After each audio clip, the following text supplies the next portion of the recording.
ನಮಸ್ತೆ ಎಜಿ ನ್ಯೂಸ್ಗೆ ಸ್ವಾಗತ.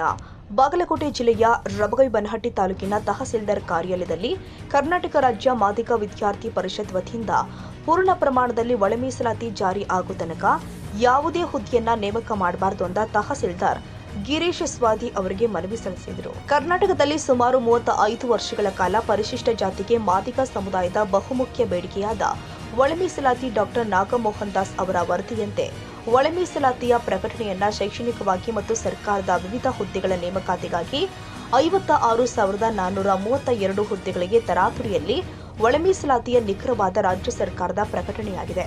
ಸರ್ಕಾರ ಕೂಡಲೇ ಇದನ್ನ ಕೈಬಿಡಬೇಕು. ಸರ್ಕಾರ ನೇಮಕ ಹೊರಡಿಸಿರುವುದರಿಂದ ಮಾದಿಗ ಸಮುದಾಯದ ಪದವೀಧರ ವಿದ್ಯಾರ್ಥಿನಿಯರಿಗೆ ಅನ್ಯಾಯವಾಗ್ತಾ ಇದ್ದು, ಆದ್ದರಿಂದ ರಾಜ್ಯ ಸರ್ಕಾರ ಪೂರ್ಣ ಪ್ರಮಾಣದಲ್ಲಿ ಒಳ ಮೀಸಲಾತಿ ಜಾರಿ ಆಗೋ ತನಕ ಯಾವುದೇ ಹುದ್ದೆಯನ್ನ ನೇಮಕ ಮಾಡಬಾರದು ಅಂತ ರಾಜ್ಯ ಮಾದಿಗ ಸಮುದಾಯದ ಮುಖಂಡರು ಆದ ಭೀಮಶ್ರೀ ಗೌಂಡಿ ಹೇಳಿದ್ದಾರೆ. ಕರ್ನಾಟಕ ರಾಜ್ಯ ಮಾದಿಗ ವಿದ್ಯಾರ್ಥಿ ಪರಿಷತ್ ಮಹಾಲಿಂಗಪುರ ಮಾನ್ಯ ತಹಸೀಲ್ದಾರ್ ಸಾಹೇಬರಿಗೆ ರಬಗೈಬನಹಟ್ಟಿ ಅವರಿಗೆ ವಿಷಯ ಸರ್ವೋಚ್ಚ ನ್ಯಾಯಾಲಯ ಹಾಗೂ ಕರ್ನಾಟಕ ರಾಜ್ಯ ಸರ್ಕಾರದ ಘೋಷಣೆಯಂತೆ ನೂತನವಾಗಿ ವರ್ಗೀಕರಣಗೊಂಡ ಒಳ ಮೀಸಲಾತಿ ತೀರ್ಮಾನದಂತೆ ವಿವಿಧ ಪದವೀಧರಾಗಿ ನಿರುದ್ಯೋಗಿಗಳಾಗಿ ಸರ್ಕಾರದ ನೇಮಕಾತಿಗಾಗಿ ಕಾಯುತ್ತಿರುವ ಲಕ್ಷಾಂತರ ಮಾದಿಗ ಸಮುದಾಯದ ಕೋರಿಕೆ ಮಾನ್ಯರೇ, ಕರ್ನಾಟಕದಲ್ಲಿ ಸುಮಾರು 35 ವರ್ಷಗಳ ಕಾಲ ಪರಿಶಿಷ್ಟ ಜಾತಿಯ ಮಾದಿಗ ಸಮುದಾಯದ ಬಹುಮುಖ್ಯ ಬೇಡಿಕೆಯಾದ ಒಳ ಮೀಸಲಾತಿ ವರ್ಗೀಕರಣ ಡಾಕ್ಟರ್ ನಾಗಮೋಹನ್ ದಾಸ್ ಅವರ ವರದಿಯಂತೆ ಒಳ ಮೀಸಲಾತಿ ಪ್ರಕಟಣೆಯನ್ನು ಶೈಕ್ಷಣಿಕವಾಗಿ ಮತ್ತು ಸರ್ಕಾರದ ವಿವಿಧ ಹುದ್ದೆಗಳ ನೇಮಕಾತಿಗಾಗಿ 56,432 ಹುದ್ದೆಗಳಿಗೆ ತರಾತುರಿಯಲ್ಲಿ ಒಳ ಮೀಸಲಾತಿ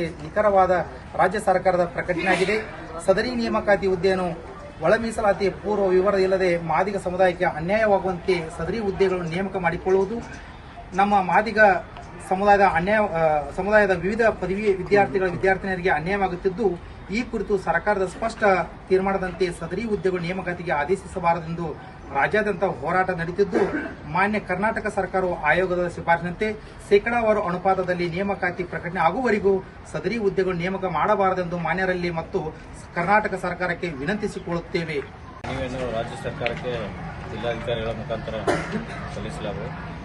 ನಿಮ್ಮ ಹೋರಾಟಕ್ಕೆ ನಮ್ಮ ತಾಲೂಕಾ ಆಡಳಿತದಲ್ಲಿ ನನ್ನ ವೈಯಕ್ತಿಕವಾಗಿ ನಿಮಗೆ ಸಪೋರ್ಟ್ ಮಾಡ್ತೀವಿ. ನಿಮ್ಮ ಮನವಿಯನ್ನು ನಾವು ಸರ್ಕಾರಕ್ಕೆ. ಇದೇ ಸಂದರ್ಭದಲ್ಲಿ ಕರ್ನಾಟಕ ರಾಜ್ಯ ಮಾದಿಗ ವಿದ್ಯಾರ್ಥಿ ಪರಿಷತ್ ಮುಖಂಡರು ಆದ ಗಣೇಶ್ ಗೌಂಡಿ, ರಘು ಮಿಲ್ಟ್ರಿ, ಪ್ರಭು ಭಾವಿಕಟ್ಟಿ, ಸದಾಶಿವ ಕಾಂಬ್ಳೆ, ಶಂಕರ್ ಹಾದಿಮನಿ, ಮಹಾಲಿಂಗ ಗೌಂಡಿ ಸೇರಿ ಮುಂತಾದವರು ಪಾಲ್ಗೊಂಡಿದ್ದರು.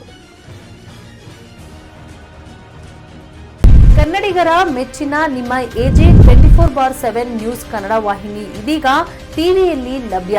ವೇಳೆ ನೋಟಿಸ್ ಕೊಟ್ಟಿದ್ರೆ ವಾಪಸ್ ತಗೋತೀವಿ.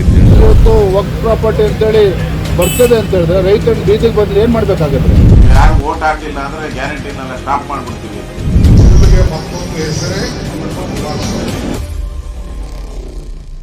ಕರ್ನಾಟಕ ಮತ್ತು ದೇಶ ವಿದೇಶ 360 ಡಿಗ್ರಿ ಸುದ್ದಿ ಹಾಗೂ ಉತ್ತರ ಕರ್ನಾಟಕ, ಬೆಳಗಾವಿ, ಬಾಗಲಕೋಟೆ, ಧಾರವಾಡ, ಹಾವೇರಿ, ಗದಗ, ಬಿಜಾಪುರ ಜಿಲ್ಲೆಯ ಕ್ಷಣ ಕ್ಷಣದ ವಿವರವನ್ನ ಪಡೆಯುವುದಕ್ಕೆ ಎಜೆ 24/7 ನ್ಯೂಸ್ ಕನ್ನಡ ವಾಹಿನಿಯನ್ನ ಲೈಕ್ ಮಾಡಿ, ವಿಡಿಯೋಗಳನ್ನ ಶೇರ್ ಮಾಡಿ, ಕಮೆಂಟ್ ಮಾಡುವ ಮೂಲಕ ನಮ್ಮ ವಾಹಿನಿಗೆ ಸಹಕಾರ ನೀಡಿ ಮತ್ತು ಚಾನೆಲ್ ಅನ್ನ ಸಬ್ಸ್ಕ್ರೈಬ್ ಮಾಡಿ.